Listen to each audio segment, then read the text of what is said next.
নমস্কার, আপনাদের সকলকে স্বাগত জানাই চ্যানেল রূপা মুখার্জিতে।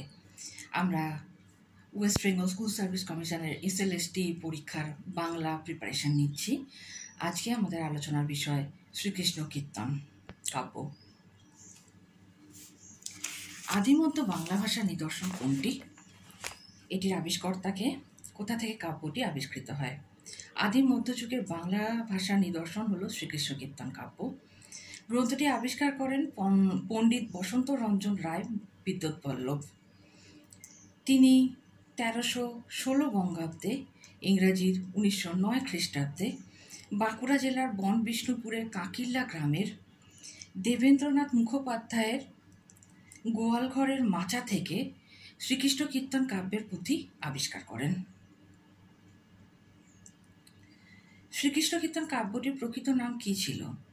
এটি কোন সময়ের রচনা? কাব্যটিতে কটি খণ্ড আছে ও কি কি? কাব্যটির প্রকৃত নাম নিয়ে মতভেদ আছে, তবে কাব্যটি শ্রীকৃষ্ণ কীর্তন নামেই অধিক পরিচিত। কাব্যটি পঞ্চদশ শতকের রচনা। কাব্যটিতে মোট 13টি খণ্ড আছে। 13টি খণ্ডের নাম আমি আপনাদেরকে অনুরোধ করব অবশ্যই আপনারা লিখে নিন, একটু নোট করে নিন। জন্মখণ্ড, তাম্বুল খণ্ড, দান খণ্ড, নৌকা খণ্ড, ভারখণ্ড, ছত্রখণ্ড, বৃন্দাবন খণ্ড, কালীয়দমন খণ্ড, যমুনা খণ্ড, হারখণ্ড, বানখণ্ড, বংশীখণ্ড ও রাধা বিরহ। শ্রীকৃষ্ণ কীর্তন কাব্যের কাহিনীর উৎস কি কি? ভাগবত প্রভৃতি পুরাণের শ্রীকৃষ্ণ লীলা বিষয়ক কাহিনীকে জয়দেবের গীতগোবিন্দ এবং জনসাধারণে প্রচলিত রাধাকৃষ্ণ বিষয়ক অমার্জিত লোকায়ত কাহিনী শ্রীকৃষ্ণ কীর্তন কাব্যের কাহিনী উৎস। শ্রীকৃষ্ণ কীর্তন কাব্যের গুরুত্ব নিরূপণ করো। বড়ু চণ্ডীদাসের শ্রীকৃষ্ণ কীর্তন আদি মধ্যযুগের বাংলা ভাষায় রচিত কৃষ্ণলীলা বিষয়ক একটি প্রেম আখ্যান, যা বাংলা সাহিত্যে প্রাচীন যুগের সঙ্গে মধ্যযুগের বিচ্ছিন্নতাকে অপসৃত করে রচনা করেছে একটি সেতুবন্ধ। কাহিনী নির্মাণের কুশলতায়, ভাষারীতি, অলঙ্কারের উজ্জ্বল কারুকর্ম ও সৌষ্ঠব প্রকাশে, চরিত্র সৃষ্টির বিচক্ষণতায় ও স্বাভাবিক রূপায়ণে এবং জীবনরস রসিকতায় এই কাব্যটি অনবদ্য নাট্যরীতির আঙ্গিকে লেখা। তবে এই কাব্য আবিষ্কারের ফলে অনেকে মন্তব্য করেন যে চণ্ডীদাস সমস্যার সৃষ্টি হয়েছে।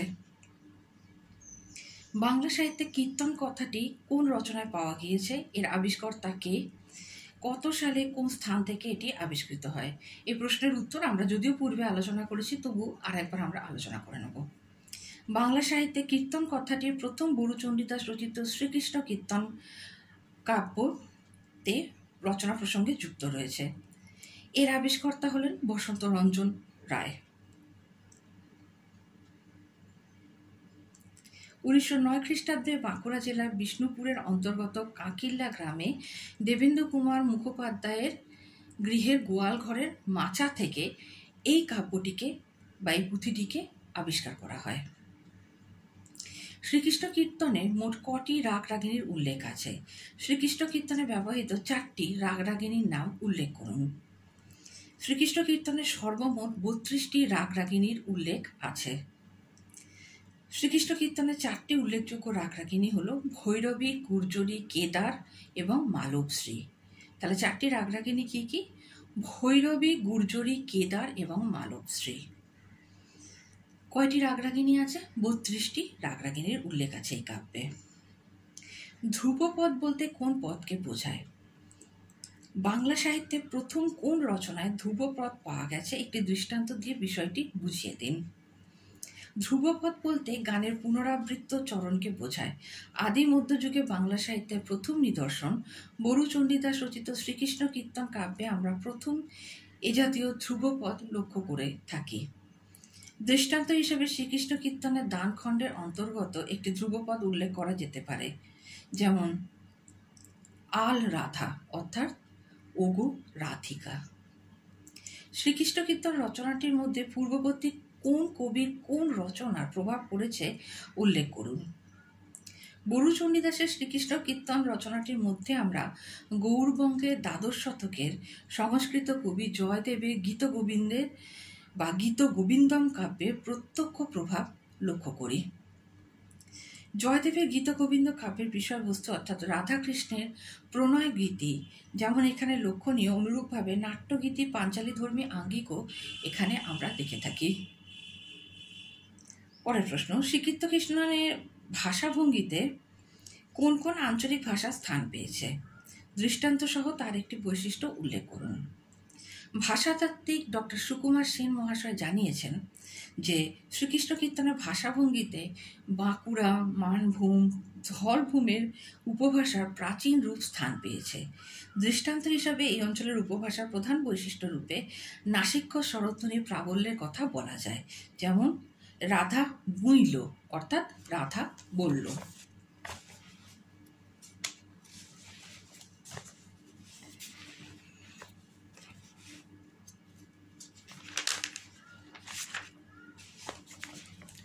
আজ আমরা শ্রীকৃষ্ণ কীর্তনের বেশ কিছু প্রশ্নোত্তর আলোচনা করলাম।